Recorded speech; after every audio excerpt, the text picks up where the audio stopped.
ہمارے علاقے میں لوگ اکثر جادو وغیرہ کرتے ہیں، بد نظری کرتے ہیں، تو ان کا علاج یہی ہے کہ آپ آخری 2 صورتیں پڑھ کے دم کیا کریں، آیت الکرسی پڑھا کریں،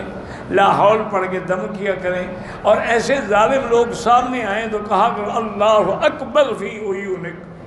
تو انشاءاللہ اس کی نظر پھر کبھی نہیں لگے گی۔ ایک بزرگ نے اچھا ایک عمل لکھا ہے کہ بسم اللہ حبت حابس شجر یابس شہاب قابس ردت عین العائن علیہ وعلی احب الناس الیہ۔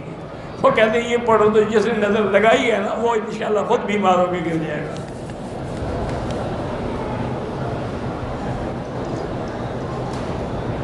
گھر کی خواتین پر پردے کے معاملے میں سختی کی جا سکتی، بالکل کی جا سکتی،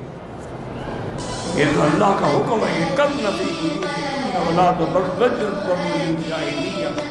من مکہ حبیبی نور سطع المدینہ